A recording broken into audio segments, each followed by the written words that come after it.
guess what? Sometimes you go far away from home just to find someone who speaks your language.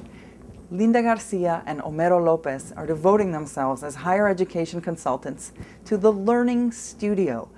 I'm lucky enough to be sitting here with Drs. Linda Garcia and Homero Lopez. These people are working on studio classrooms, a lot like what we talk about at Truman College. Homero Lopez was a community college president with the biggest community college district in the country, Maricopa, in Phoenix, Arizona. He aided along, if I can say that. Linda Garcia was helped along with her dissertation on studio classrooms with the University of Texas at Austin, and I congratulate her on that. Welcome, Linda Garcia and Homero Lopez. Thank you. What is a learning studio? Actually, there's not one single vision of what the Learning Studio is, but there's elements of the Learning Studio, and some of those elements could be comfort, could be lighting, flexibility, mobility. Dr. Lopez, if you want to add anything else to it. We've been working with colleges, community colleges that have these learning studios, but they don't look alike. They look different. Some have color, some have more technology than others, some have tables that are on wheels, and some tables that are locked that don't move. But there's no one single vision, and that's one thing we have to stress. There's not one size fits all, but there's characteristics and certain elements to the Learning Studio. What are those characteristics? Well, the characteristics, you could probably look at the term studio and realize that across the time, across cultures, the concept of a studio is a place where creativity can be expressed. We're really recreating what could be considered a traditional classroom into a format referred to as a studio where learning can occur in its most creative form. Linda, you were mentioning in your presentation the Millennial Student. What does that mean? The Millennial Student right now, they're the oldest, they're 26. They're 26 to about 6 years old. In fact, the generation before that, they're calling them the I generation. So I'm really focusing on the college student no older than 26. They're social networkers. They like to network online, whether it's Facebook or MySpace. They're inductive learners, meaning that they don't want to come to the classroom and just sit there at all times and just learn from the lecture. They want to become part of the learning environment. They want to discover. They want to do some hypothesizing as well. They're visual learners, meaning, you know, there's a lot of the millennial students who were brought up playing the Nintendo. Right now they're playing the Wii. They've been doing that since they were little. Remember, they've never known a world without technology. So that technology is very visually stimulating to them. There's a lot of colors, there's brights, there's a lot of movement. So they're kind of expecting that in their learning environment as well. They form a lot of communities. They like to work together. They're team-oriented. And when we look at their characteristics and we look at the traditional learning environment, those are two elements, two different elements. And when they come together, there's some type of collision going on. There's some type of challenges. And some of those challenges are how education is delivered. Because remember, their habit, their expectation is to work together. They want something visually stimulating. They want to be inductive learners. But when they come into the classroom, that doesn't seem to be the case because they just come down and they just sit down.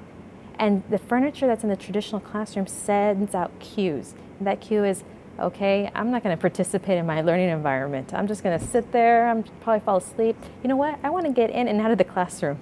I'm not going to be engaged, right? So it's really important that we address their habits and expectations and look at the learning environment. So when they come together, there's not a collision going on. When you come into the classroom, you're not there to just listen, right? You want to figure it out. And that's what inductive learning is. You're not being told how to learn, but you are allowing the student to learn for themselves.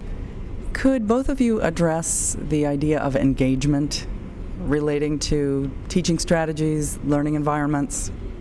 Well, there are two national systems right now that measure engagement. One is at the community college level, that's SCUP, and there's one at the university level, that's NESI.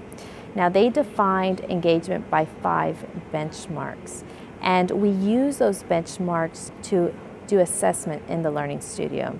And as a matter of fact, 3 of those benchmarks emerged in our assessments with our focus groups.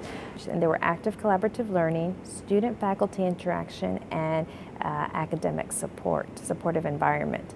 The first one, active and collaborative learning.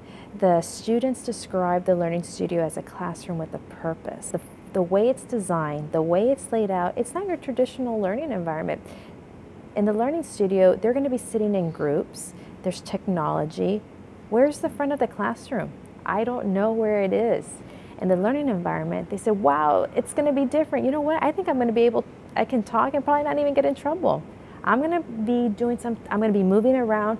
The furniture's on wheels. Oh, there's mobile whiteboards. I can easily move that around. And there's a laptop. And oh my gosh, where's the instructor going to stand? I don't know, because I don't know where the front of the classroom is. So something different's going to happen. The second one was student-faculty interaction. Because there's no front of the classroom, the instructor is encouraged to move throughout the whole classroom. Also, the instructor said, being in the learning student environment reminds me that they have a voice, that the students have a voice. It reminds me that I'm not here to lecture all the time. It reminds me that they have some type of background, they have some type of knowledge that they're going to bring into the classroom, and we're going to be learning from each other. Because in the traditional learning environment, the students identify the instructor as a dictator. So that person is not going to be approachable, right? So now in the Learning Studio, they identify the instructor as a mentor, a counselor, a coach, but overall someone who's very approachable. The third benchmark was a supportive environment. What did that mean? That meant that students were able to form community in the classroom because they're already sitting together. They learn from each other. They get to identify each other's strengths, habits, their weaknesses. Also, there was technology. Because there's technology in the environment, they can easily research something in the classroom.